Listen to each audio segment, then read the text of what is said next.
নমস্কার, seven আবেক news নেটওয়ার্কে আপনাদের সকলকে স্বাগত। আর এই মুহূর্তে রয়েছি আমি চন্দন সেনগুপ্ত এবং শ্যামল পাল। আমাদের যে ভোট গণনা পর্ব, সেই ভোট গণনা পর্ব নিয়ে বিশেষ প্রতিবেদনে আমরা গতদিন আলোচনা করেছিলাম দমদম লোকসভা কেন্দ্র নিয়ে আমরা, এবং দেখেছি যে সাধারণ মানুষ আমাদের এই এপিসোডটাকে অত্যন্ত পছন্দ করেছেন মানে এই অর্থে যে সকলেরই জানার ইচ্ছে থাকে, যে প্রত্যেকেই তো আলাদা আলাদা বিধানসভায় বসবাস করেন, যে সমগ্র দমদমে হয়তো জিতে গেছেন সৌগত রায়, বা সমগ্র ব্যারাকপুরে হয়তো জিতে গেছেন পার্থ ভৌমিক, বা ধরুন উত্তর কলকাতায় জিতে গেছেন সুদীপ বন্দ্যোপাধ্যায়, কিন্তু বিধানসভা ওয়ারি যে ফলাফল সেটা কি হলো সেটা কিন্তু সাধারণভাবে যারা নিয়মিত চর্চায় না থাকেন বা যারা সক্রিয় রাজনীতি না করেন তারা জানতে পারেন না, এবং তাদের জন্যই আমাদের এই এপিসোড। আর আজকের আমাদের আলোচনার আসন হচ্ছে ব্যারাকপুর। ব্যারাকপুর শব্দটা উচ্চারণ করতে আমি একটু সময় নিলাম এই কারণে যে অর্জুন সিং ব্যারাকপুরের ফ্যাক্টর। কারণ গত 2019-এর নির্বাচনের 19 দিন আগে টিকিট না পেয়ে, সেখানে দীনেশ ত্রিবেদীকে টিকিট দেওয়া হয়েছিল তৃণমূল কংগ্রেসের পক্ষ থেকে, টিকিট না পেয়ে অভিমানী অর্জুন চলে যান বিজেপিতে, এবং বিজেপিতে গিয়েই ব্যারাকপুরের টিকিটটি তিনি আদায় করেন, এবং 19 দিনের মাথায় যে নির্বাচন হয়েছিল সেই নির্বাচনে তিনি দীনেশ ত্রিবেদীকে পরাস্ত করেছিলেন, এবং তার যে ভোট, প্রাপ্ত ভোট, সেটাও কিন্তু কম ছিল না। তিনি 42.82% ভোট পেয়েছিলেন ব্যারাকপুর আসন থেকে, যদিও জেতার মার্জিন খুবই কম ছিল 14,857 ভোট। 19 দিনের তার লড়াই। কিন্তু উল্লেখ করতে হবে যে 19 সালে তিনি যখন বিজেপিতে যোগদান করেন তৃণমূল ছেড়ে, তখন একদল তৃণমূল সমর্থক, কর্মী, কাউন্সিলর, বিধায়ক কিন্তু একই সঙ্গে তার সঙ্গে দল ছেড়ে গেছিল, যেটা এবার হয়নি। এবার কিন্তু তিনি হাতে সময় পেয়েছিলেন প্রায় 2.5 মাস, এবং এই সেভেন আবেক নিউজের এক্সক্লুসিভ ইন্টারভিউতে তিনি দাবি করেছিলেন যে 4 জুন যখন ফল বেরোবে তিনি লক্ষাধিক ভোটে জিতবেন, কারণ গতবার সময় পেয়েছিলেন মাত্র 19 দিন, এবার প্রায় 2.5 মাস। কিন্তু ফলাফল বের হওয়ার পরে দেখা গেল যে যখন বিজেপিতে তিনি ফের যোগ দিলেন 10ই ফেব্রুয়ারির পরে, তো 10ই ফেব্রুয়ারি 2024 তৃণমূল কংগ্রেসের প্রার্থী তালিকা ঘোষণা হয়, এবং সেই তালিকায় অর্জুন সিংয়ের জায়গায় প্রার্থী করা হয় পার্থ ভৌমিককে, এবং তারপরেই তিনি দল ছাড়েন। তিনি যখন দল ছাড়েন তখন ব্যারাকপুর একটা পোস্টারে ছেয়ে গেছিল, সেই পোস্টারটিতে লেখা ছিল টাইগার ইজ ব্যাক।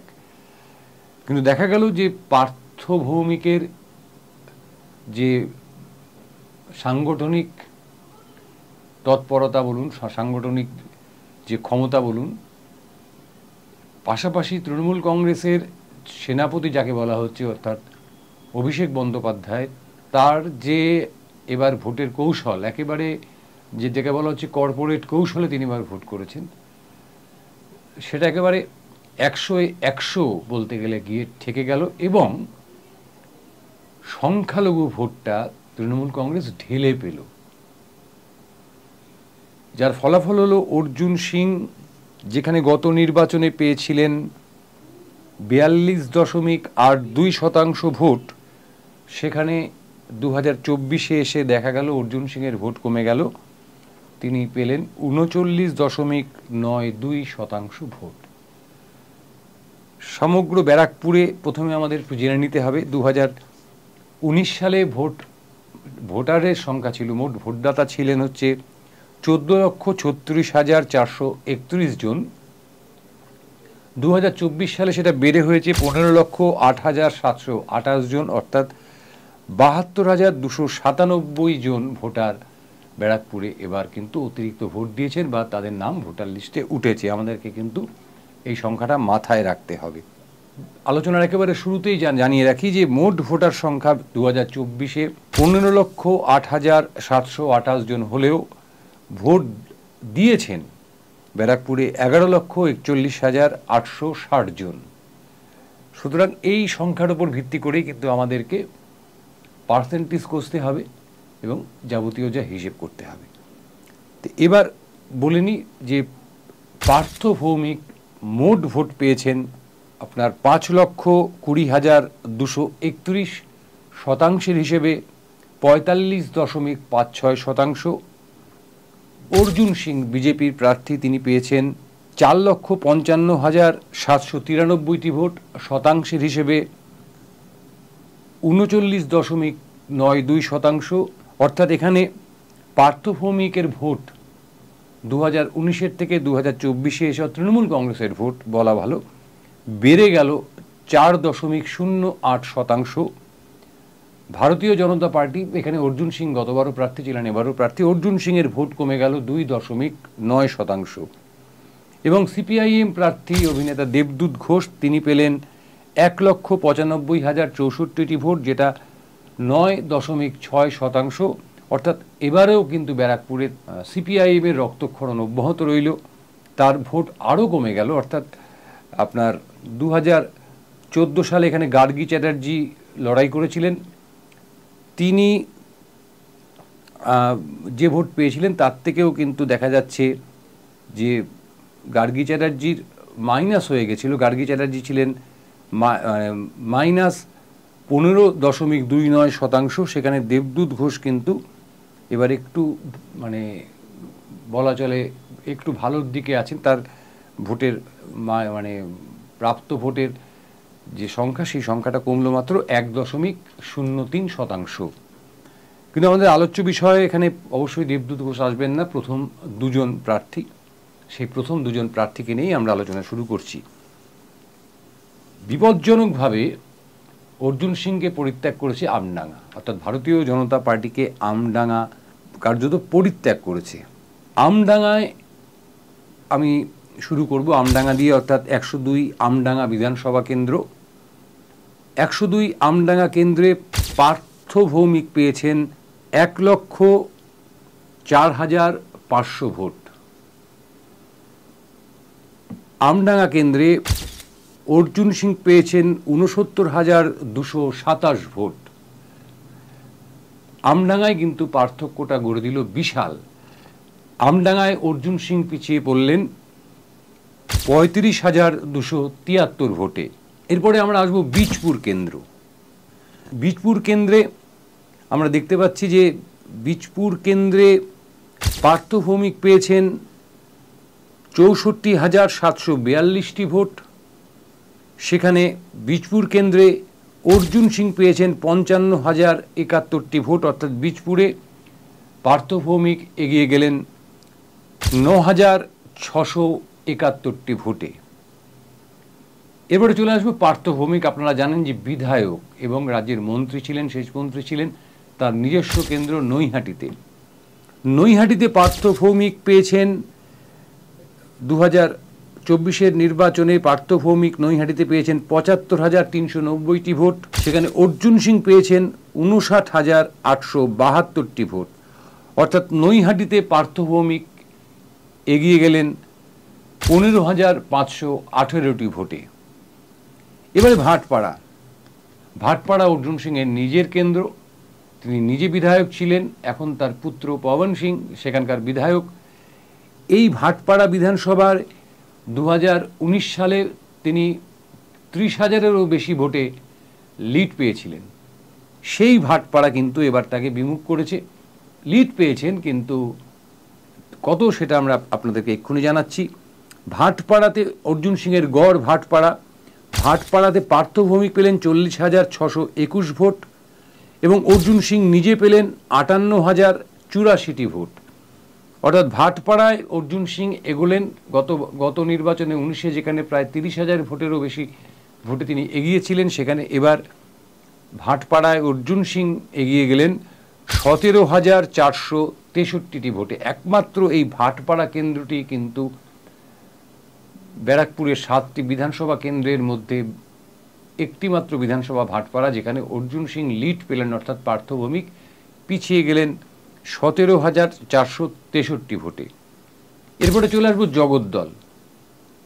এই জগদ্দল বিধানসভাতে এবার পার্থ ভৌমিক পেলেন ৮১,৯৬৩টি ভোট এবং অর্জুন সিং পেলেন জগদ্দলে ৭৫,৯৭৯টি ভোট। জগদ্দল বিধানসভায় অর্জুন সিং পিছিয়ে পড়লেন বা পার্থ ভৌমিক এগিয়ে গেলেন ৫,৯৮৪টি ভোটে। এবার আসবো নোয়াপাড়া। নোয়াপাড়া একেবারে অর্জুন সিংয়ের ঘরের মানুষ, অর্থাৎ সুনীল সিং বিধায়ক ছিলেন সে সময়। একটা বড় ব্যবধানে অর্জুন সিং সেই আসন থেকে জয়লাভ করেছিলেন 2019 সালে। কিন্তু 2024 সালে নোয়াপাড়া কেন্দ্র কিন্তু বিমুখ করল অর্জুন সিংকে। সেখানে পার্থ ভৌমিক পেলেন নোয়াপাড়ায় ৮৬,৭৩৭টি ভোট এবং অর্জুন সিং পেলেন ৭৪,৮৭৮টি ভোট। নোয়াপাড়ার থেকে পার্থ ভৌমিক এগিয়ে গেলেন ১১,৮৫৯ ভোটের ব্যবধানে। এবং সর্বশেষ ব্যারাকপুর, রাজ চক্রবর্তীর এলাকা। এবং এই যে 2024-এর যাবতীয় বিতর্ক আসন ঘিরে, সেটা কিন্তু শুরু হয়েছিল এই ব্যারাকপুরের বিধায়ক চিত্র পরিচালক রাজ চক্রবর্তীর জন্মদিনেই। সেই দিনেই কিন্তু ব্যারাকপুর জুড়ে পোস্টার পড়েছিল যে ব্যারাকপুর এবার রাজকে চায়। তারপরে অর্জুন সিং নড়ে চড়ে বসেন, তদবির শুরু করেন, কিন্তু শেষ পর্যন্ত তিনি আর তৃণমূলের টিকিট পাননি। যাই হোক, ব্যারাকপুর কেন্দ্র কিন্তু খুব একটা যে বড় লিড দিয়েছে পার্থ ভৌমিক এমনটা নয়। ব্যারাকপুরে যে রেজাল্ট আমরা পাচ্ছি তাতে পার্থ ভৌমিক পেয়েছেন 64,533টি ভোট আর অর্জুন সিং পেয়েছেন 61,073টি ভোট। অর্থাৎ ব্যারাকপুরে পার্থ ভৌমিক এগিয়েছিলেন 3,460টি ভোটে। দমদমের ক্ষেত্রে আমাদের একটা ভুল হয়েছিল, সেটা শুধরে নিচ্ছি। যে এটা গেল ইভিএমের ভোটের কথা যেটা বলছি। এরপরে থেকে যায় পোস্টাল ব্যালট। পোস্টাল ব্যালটে অর্জুন সিং পেলেন 1,609টি ভোট। অর্থাৎ যে সমস্ত মানুষগুলো সরকারি চাকরি করেন, যারা ভোটের ডিউটিতে গেছেন ইত্যাদি, বা অন্যান্যভাবে বাইরে থাকেন, সরকারি চাকরি করেন, এবং যে সরকারি চাকুরিদের নিয়ে একটা বড় বিতর্ক চলছে রাজ্যের ডিএ আন্দোলন, সেই ডিএ আন্দোলনকারী বলতে পারি এদেরকে, অর্থাৎ ডিএ নিয়ে যাদের ক্ষোভ রয়েছে রাজ্য সরকারের বিরুদ্ধে, সেই তাদের ভোট অর্জুন সিং পেলেন 1,609টি। অপরপক্ষে পার্থ ভৌমিক পেলেন 1,745টি। সব মিলিয়ে অর্জুন সিং ব্যারাকপুরে পেয়েছেন 4,55,793টি এবং পার্থ ভৌমিক পেয়েছেন 5,20,231টি। পার্সেন্টেজ যদি আমরা কষি, সে পার্সেন্টেজটা খুব বেশি না হলেও খারাপও নয়। 5.64% ভোটে কিন্তু পার্থ ভৌমিক ব্যারাকপুর আসনটি ছিনিয়ে নিলেন অর্জুন সিংয়ের থেকে।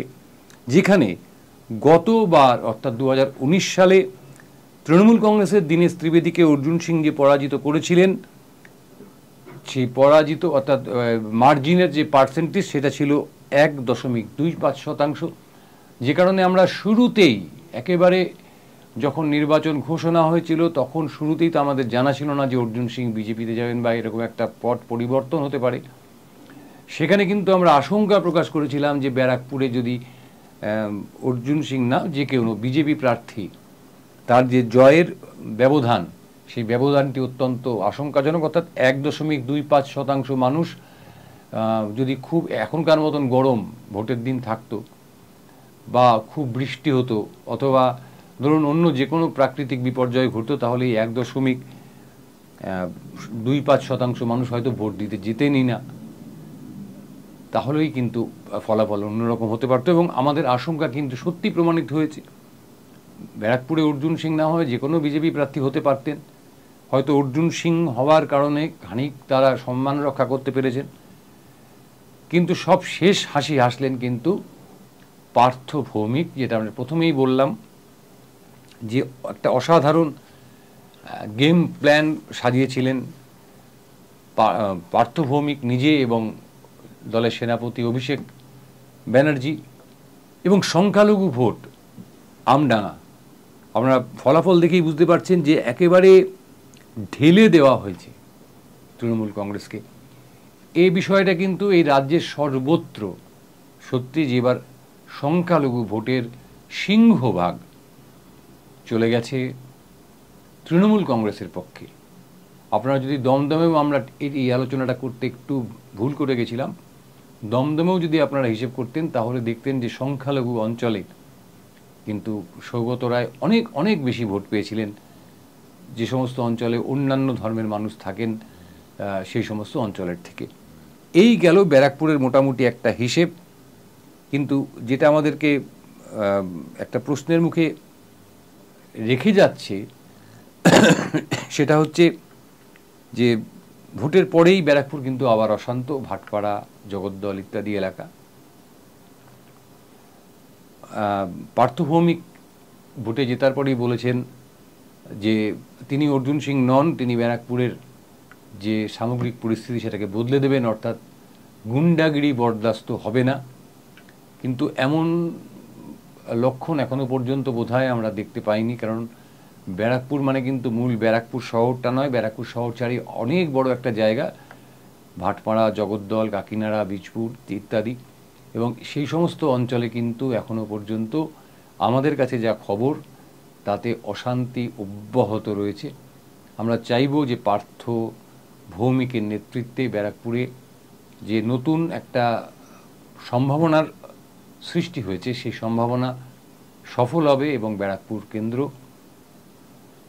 কেন্দ্রের সমস্ত ভোটার, ব্যারাকপুর কেন্দ্রের বিজেপি ভোটার, ব্যারাকপুর কেন্দ্রের সিপিআইএম ভোটার, ব্যারাকপুর কেন্দ্রের যারা নোটায় ভোট দিয়েছেন তারা, এবং যারা তৃণমূল কংগ্রেস করেন বা অন্যান্য যে কোনো পার্টি করেন, তারা সকলে কিন্তু ব্যারাকপুরে অন্ততপক্ষে শান্তিতে থাকতে পারবেন। এবং ব্যারাকপুরের যে মাথার ওপর যে ওই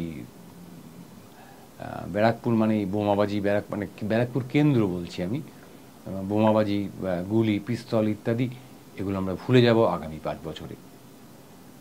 আগামী এপিসোডে অবশ্যই অন্য কোনো কেন্দ্র নিয়ে আপনাদের সামনে চলে আসব। আর আমাদের এপিসোড যদি আপনাদের ভালো লাগে তাহলে কমেন্ট করে জানাবেন, কোনো ভুল থাকলে অবশ্যই সেটা ধরিয়ে দেবেন, কারণ আপনাদের ধরিয়ে দেওয়া ভুল থেকে আমরা শিখতে পারি। আর যে কথাটা বলার, যে 7 AVEC নিউজ নেটওয়ার্ক চালাতে গিয়ে এখনও পর্যন্ত আমাদের কোনো অন্তর্বাসের বিজ্ঞাপন নিতে হয়নি, আমরা কোনো ফাটকা জুয়ার লটারি বিজ্ঞাপন চালাই না, কারণ আমরা কোনো বিজ্ঞাপনই চালাই না। আমাদের মানে যাকে বলে আমরা চলি হচ্ছে আপনাদের আশীর্বাদে। আর আপনাদের আশীর্বাদ কি? সেটা হচ্ছে একটা সাবস্ক্রিপশান। 7 AVEC নিউজ নেটওয়ার্ক চ্যানেলটিকে সাবস্ক্রাইব করুন, পাশে থাকুন এবং ভালো থাকুন। জয় হিন্দ।